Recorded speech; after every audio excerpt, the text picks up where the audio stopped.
Imaginary Bitches is a web series that you can see online. And I wasn't cast in the show. She's also kind of weird.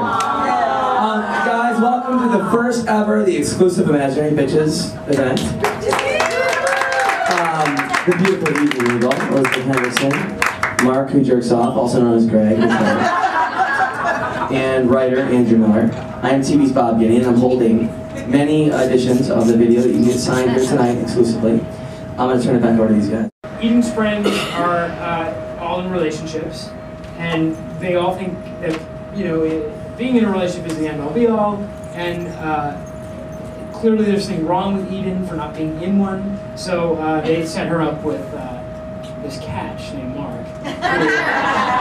No, I worked, it wasn't from church, I think we worked together. Yeah. Lizzie doesn't read the script. If she doesn't see her name on the page, she goes on to the next one. Lizzie's boring. Not, Lizzie. She says, not Lizzie. No, hold on. No, that's because Connie's character set you up with the priest, and she worked with you, and I got you guys confused. No, but I need to clarify. Connie didn't actually set me up with her priest. It just so happened that Connie's priest is incredibly hot. So, but it's a very awkward thing when you're attracted to a priest. I play Lizzie. I am one of Eden's real friends. Not like the imaginary bitches, but I am one of the friends who is in a serious relationship and wants her friend to come over to the good side.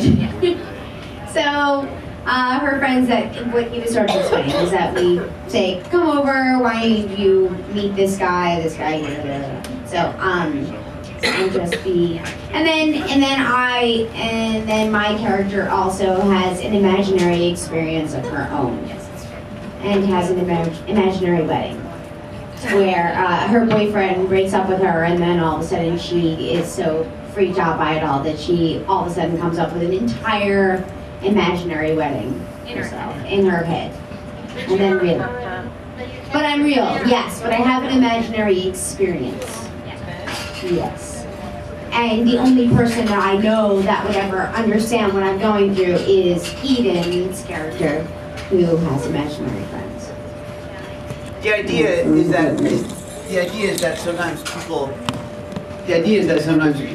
create these imaginary boyfriends and imaginary babies that they dress before they actually get pregnant, and often even normal people create these ideas for themselves that they emulate or that they try to pursue that aren't necessarily real. And that's kind of the idea behind the show. So Greg's character has an online persona that's not really him, and Lizzie's character has an imaginary wedding that she's fantasized about that's almost real to her because she's created it in her head, and Eden has these two friends. So it's a little bit about how we use our imagination to create these ideals for ourselves that aren't necessarily real. Did this just come out with the top of your head, or yeah. Well, Eden and I got married, and we had some single friends that you know, when you become a couple, it's annoying to some of your single friends who aren't involved in a couple, and we became Long time ago. Now she's with Dave. Yeah, She did you well. met Dave before, but we became aware of. And all of a sudden they like me again. It's so weird. Connie Fletcher, who used to play Aaron on the show, is also on Imaginary Bitches. And Sam Page, who you might remember as Trey. Oh yeah! We have a very hot bedroom scene, Sam Page and I. and you wrote that? I wrote that before I knew Sam Page was going to be involved. And then I had to cut out all the kissing. Yeah. Initially we wrote it with kissing, and then I saw Sam Page and I said, there's no kissing. And then I said to Sam Page, if you want to take off your shirt, you can. He said, sure. And I said, well, okay. But yeah, no kissing after that. Hey, Sam Page. Yes. did you make this with the awareness or with the hope that the continuation of the genre might be on the internet and that web-based programs might be where the future of the genre is going? Was that Very good question. Yes, we did, and at the time, Eden was not yet back on All My Children, which she then went back to, but we were looking for an opportunity to explore characters and stories like Soaps did that All My Children wasn't doing at the time. Not in a bad way, but in a bad way. And so, yeah, we were trying to explore the idea of telling stories with characters, not in the traditional way, and a little bit more fun. Also, we just happened to know a lot of people who were so talented and weren't, at the time, Elizabeth Hendrickson over here wasn't playing Chloe, and she's an incredibly funny actress and didn't get the chance to be funny on All My Children. Yeah. And That was my first comedic role. Yeah, Eden's never allowed to be funny on All My Children. No. All she does You is- never let her be funny. I never let her be funny, but on All My Children she just cries a lot. And Greg's serious and psychotic most of the time. It just seemed like he's also funny. Yeah. Greg actually gets to do a lot of things. But Kevin has never, you will never see Kevin masturbate, I promise you.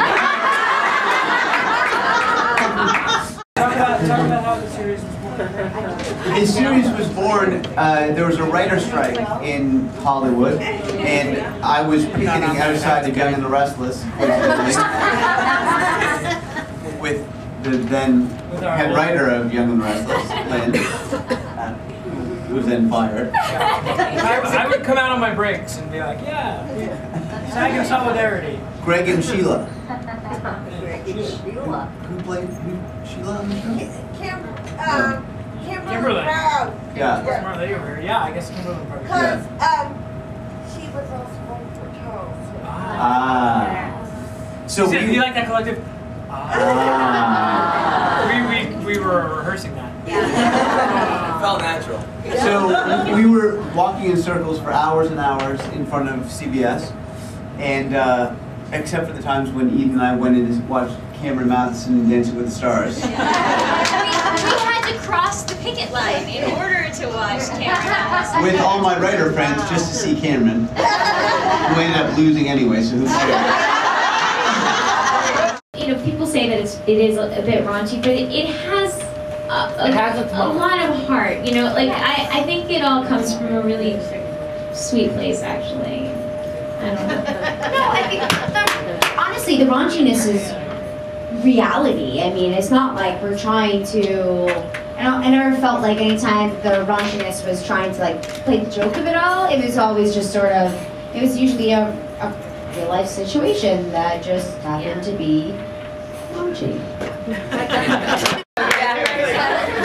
So it's true that my fans couldn't believe that sweet little Bianca was like the B-word, and I think people kind of got a kick out of it, and that was actually one of the inspirations for the show, was that Andrew finds it incredibly hilarious when I use profanity, because it just seems weird coming out of my mouth, and I always say it like it's kind of like I'm so excited that I'm a grown up and I get to say that word, and I'm like sort of half whispering, and my face gets all flushed and everything, and it still gives me like a thrill when I get to use some kind of profanity. So Andrew finds that hilarious, so he wanted to see how much profanity he could squeeze into a 5-minute episode. Anyone else? Question? About profanity, masturbation, or Lizzie?